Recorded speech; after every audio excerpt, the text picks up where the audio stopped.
Education. In today's session, we will see the second part of the third lesson of Science to 10th class Maharashtra Board English Medium. Please see the video up to last. Please share, like, and subscribe this video and press the bell icon, due to which you will get a notification of my new video. In in today's session, we are going to study the second part, that is sexual reproduction. Now, sexual reproduction definition I will tell you. Key formation of new organism from a earlier existing organism with a involvement of gamete is known as sexual reproduction. Here first is gamete formation. How gamete is formed? See, gametes are formed by meiosis. See, here chromosome numbers are reduced to half, hence haploid gametes are formed. See, this gamete formation is done by meiosis, and gametes are haploid. Haploid diploid we studied in last lesson. So gametes are formed with meiosis, MEI I will write, and they are haploid. Then fertilization. Then second is fertilization. A diploid zygote is formed in the process of union on haploid male and haploid female gamete. The zygote divides by mitosis and embryo is formed. See, here zygote is diploid. Here zygote is diploid, and zygote is diploid, and zygote divides by mitosis. Zygote divides by mitosis. These things you have to keep in your mind. These things you have to keep it in your mind. Okay. Now there are two parents. What I'm saying, there are two parents in this type of reproduction. Two parent in this type of reproduction, you can say, means one is male parent, one is female parent, isn't it? From their combination, one new organism, NO we say, NO, new organism form. So that new organism have some characters, I will say male, and this is female. From that new organism have some character similar to male parent and have some character similar to female parent, have some character similar to male parent and have some character similar to female parent. Okay, and some character it have which differs, some character it have which differs from both parents, okay. Okay, diversity in living organisms due to reproduction only. Okay, due to this means due to reproduction, plants can save themselves from being extinct. Okay, then we will see sexual reproduction in plants. In plants. See, sexual reproduction in plants. See, flower is a structural unit of sexual reproduction in plants. Meaning in plants, reproduction is done in flower only. So they are a they are a structural unit of sexual reproduction in plant. It consists of four whorls. The four whorls are corolla. Then calyx, then androecium and gynoecium. Androecium and gynoecium are essential whorls, whereas corolla and calyx are accessory whorls. Essential whorls mean these whorls are engaged in a reproduction work, and accessory whorls means they are what we can say, they protect the inner whorls. Member of calyx is petals, member of calyx is sepals, and member of corolla is petals. And gynoecium means a female part of a flower, and a androecium means a male part of the flower. Gynoecium contains stigma style ovary, androecium contains anther filament. The group of gynoecium, see what I'm saying, the group of gynoecium is known as member carplus. And the group of androecium is known as stamen members, which is known as stamen members. Okay, a flower is called as bisexual. When both androecium and gynoecium are present. Example, hibiscus. A flower is said is unisexual when only gynoecium or androecium is present. Okay, what I'm saying, a flower is said to be unisexual if any one the voles are present. That may be androecium, that may be gynoecium. For example, papaya flower. A flower is called male flower when only androecium is present, and flower is called female flower only gynoecium is present. So you know sepal means stalk or support of a flower. Many flower have this stalk, stalk. Many flower have this stalk, but many flower does not. The flower which has a support, the flower which has a support, a flower which has a support or stalk is known as pedicel flower, which is known as pedicel flower, and a flower which does not have a stalk or support is known as sessile flower. Is known as sessile flower. Then double pollination. Double fertilization. Why double fertilization? Because here male gametes, two male gametes are formed, and that two male gametes fertilize with two different cells. That is double fertilization. Seer pollen grain. Pollen grain is produced in an anther of a androecium. Now that pollen grain should be transported to the stigma, and this work is done by abiotic factors like what's air and water, and biotic factors like, you can say, biotic factors like here insects, plants, etc., etc. So pollen grain should be so transported to the stigma. Then the stigma becomes a sticky. The stigma, the stigma becomes, the stigma becomes a sticky, and the pollen grain germinate. And the pollen grain germinate. As the pollen grain germinate, the pollen grain falls down to from the pollen tube, and it goes to the style, and it goes to the seed. It is a style here, and it goes to the style here, you can see, and it goes to the style. And as it goes to style, the tip of a tip of a pollen grain bursts. What happens? The tip of a pollen grain bursts, and due to what, due to which two male gametes are formed.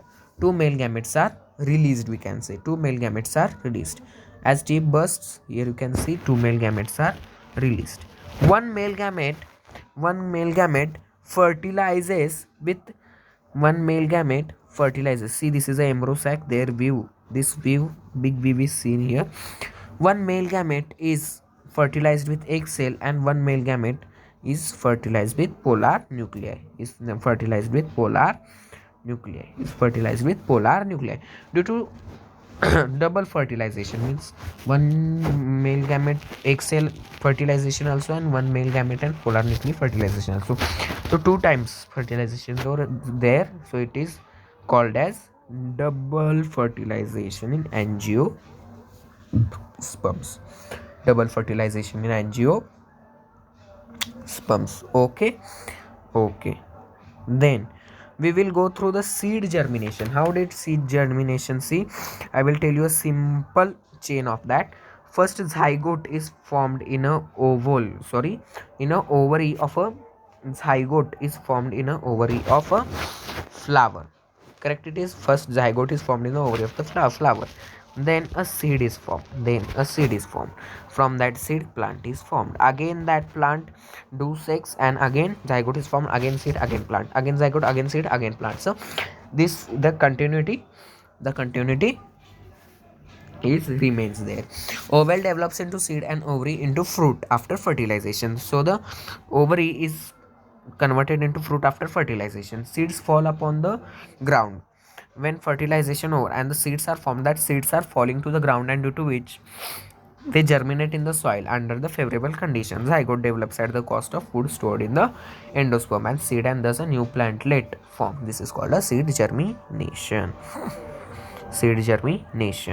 Now we are going to study human male reproductive system. See, I'll read out ki human male reproductive system consists of testes, various ducts, glands. Testes are present in scortium outside the abdominal cavities. Testes contain numerous seminiferous tubules, germinals, epithelium present in the tubules. See, here testis is there. Protective covering is scortium. Testis protective covering on the testis is a scortium, and many glands are present. Many glands are present here. Then Germinal epithelium present in the tubules. This is the tubules you can see. In that tubules, germinal epithelium is present. Why this is present? Why this is present? Germinal epithelium in tubules divide by meiosis to produce sperm. That germinal epithelium divides due to the due to the meiosis process, and sperms are formed. Those sperms are sent forward through various tubules. From these tubules, the sperms are sent forward. The sequence of the tubules. See, the sequence of the tubules is reti testis. First is reti testis, then vas effernus, epidermis, vas deferens, ejaculatory duct. Ejaculatory duct. Here. Then it moves to ejaculatory duct, and after that, it moves to an urinogenital duct, and then it goes to vaginogenital duct. Okay, this is how it go or release. Okay, as the sperms are pushed forward from duct to next, they become mature and able to fertilize the ovum. Means during their journey only, they mature and they can do the fertilization. To protect those, some glands are released, some ducts are released. Those ducts are here, see. What are those ducts? Ki seminal vessels secrete their secretion in ejaculatory duct, whereas prostate glands and Cowper's glands secrete their secretion in urinogenital duct. Semen is formed of sperms and secretions of all those glands. Semen is ejaculated out through penis. All the organs of male reproductive. Sorry, first I will tell you up to that. Semen means seminal vessels secrete their secretion in ejaculatory duct, whereas the prostate gland and Cowper's gland secrete their secretions into urinogenital duct. See, these are the ducts which for the protection of the sperm. Now, semen is formed. Semen is nothing but white fluid. Semen is nothing but white fluid which contains the sperms.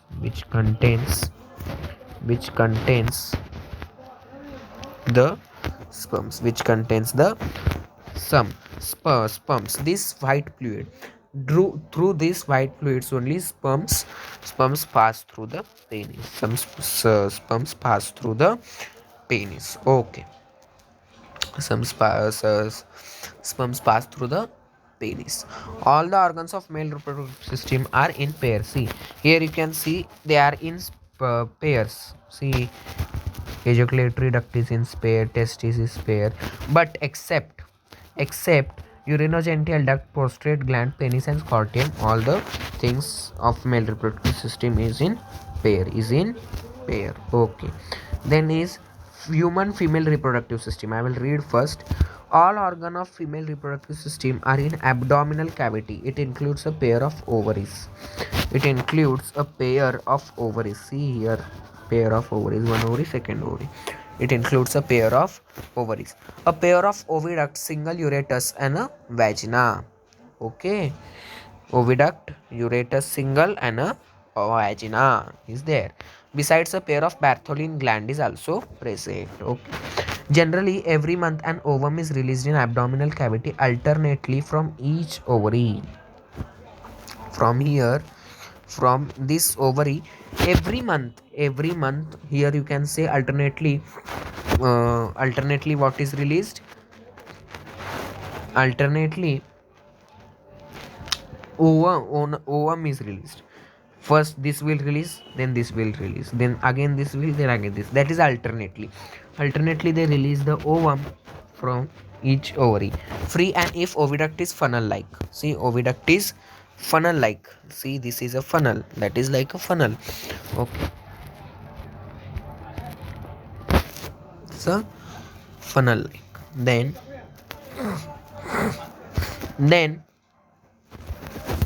an opening is present in the center of it. What is I'm saying, it opening is present in center of it. Here center, the oviduct's opening is there. Okay, and say oocyte enters the oviduct through this opening. Cilia are present on the inner surface of the oviduct. In this inner surface the cilia is present. This cilia push the oocyte towards uterus. See, the ovum is not very, we can say it not have that much strength. It can be go by its own. No, it should be pushed, and that work is done by the sperms that push them, and they both move to the here you can say uterus, and there is a fertilization method. Reproduction is the type of reproduction which involves fusion of gametes to give rise to new individual. Now here the term fusion of gametes is the answer to our question. Why is that so? This is because if we say that the zygote is formed with the fusion of gametes, then it means the newly formed individual will have a blend of characters. Thus, in order to learn sexual reproduction, we need to understand the gametes first. Gametes are sex cells and are different in both males and females. Do you know what they're called? Yes, we have come across these terms. The male gamete is called sperm, while the female gamete is called ovum. In order to study them, we first need to take a glance at the reproductive systems. This will give us an idea of how the gametes are produced and help us understand the fertilization process better. So in this video, let us learn about the male reproductive system. To begin with, we take a look at the location where the sperms are exactly produced. These oval-shaped structures on either side are the ones we are referring to. The single structure is called testis, while the pair is called testes, or simply a pair of testicles. Now these are an important part of the system and need to be protected, right? So we have a covering of skin over it. This forms a bag-like structure, and do we have a name for it? Yes, the bag-like structure is called the scrotum. This is a scrotum, which is very skin. We have a skin around the testis that is for the protection of the testis, and that is known as scrotum. So the scrotum is the pouch which contains the testis. Now the sperms produced will have to travel in order to reach the female body. So who will make sure that the sperms are carried outside the testes? This responsibility is taken up by the mass of coils that we can see here. This is called the epididymis, and the pair is called the epididymides. The mass then carries the sperms to this single connecting long coil. This is called the vas deferens. Where will the deferens carry it further? Directly outside the body? No, they will carry it to something called as the ejaculatory ducts. But where does the ejaculatory duct? What happens when a epididymis release the release the sperms, and that sperms go from vas deferens, and they just saturate to the ejaculatory duct. After that, see, it heads to a destination where the sperms get mixed with a nourishing fluid. Wait a second, what kind of fluid are we referring to? And why is it needed here? Basically, the sperms need nourishment to survive. Also, they need to be protected from acidic conditions coming their way.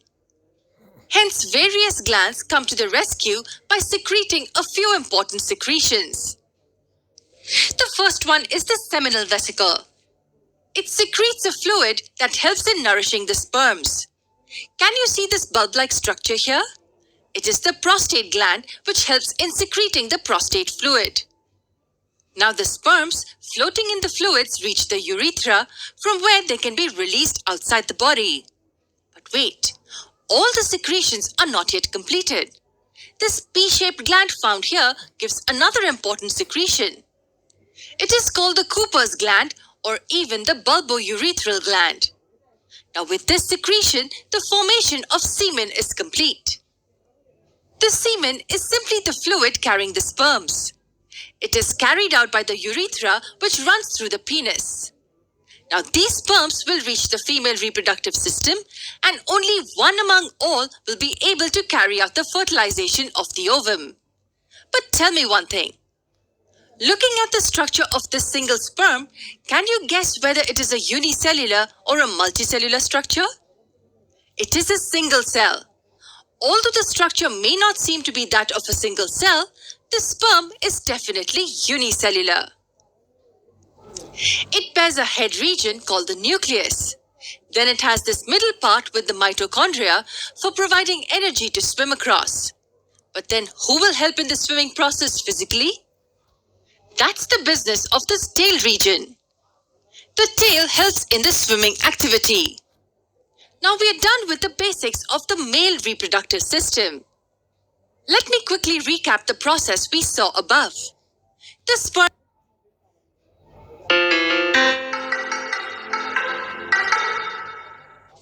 we have taken fertilization.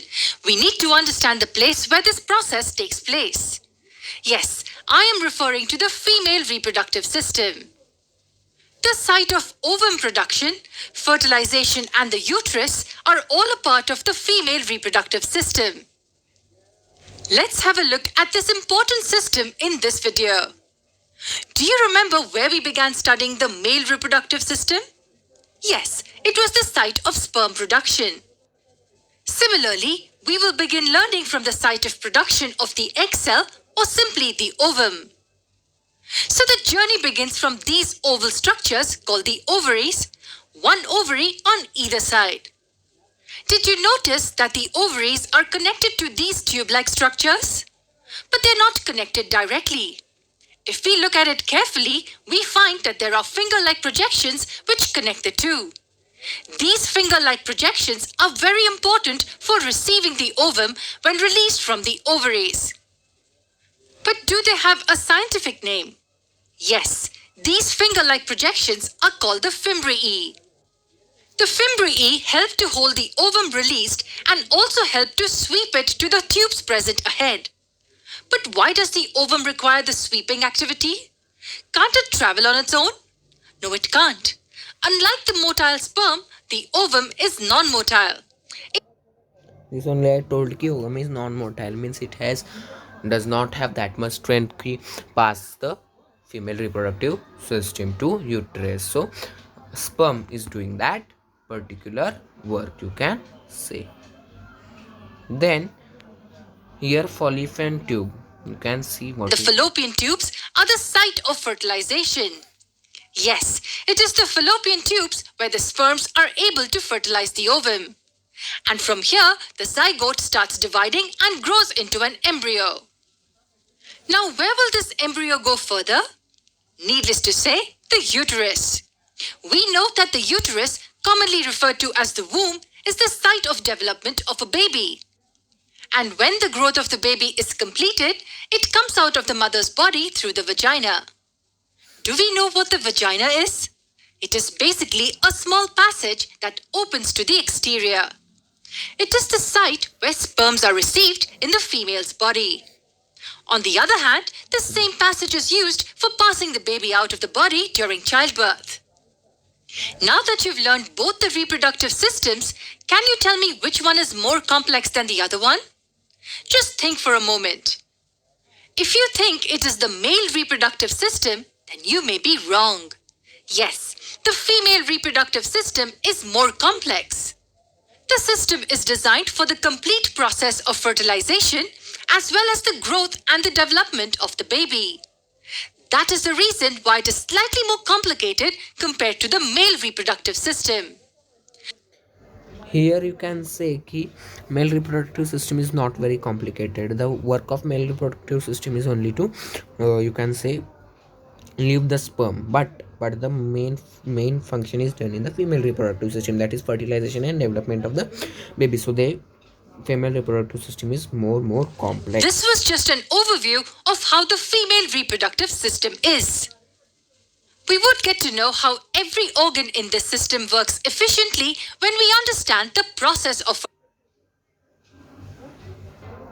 Thank you friends for watching my this video. In next part we are going to study the gamete formation, fertilization, development of birth, MC menstrual cycle, reproduction and modern technology, twins and reproductive health and population explosion. Thank you.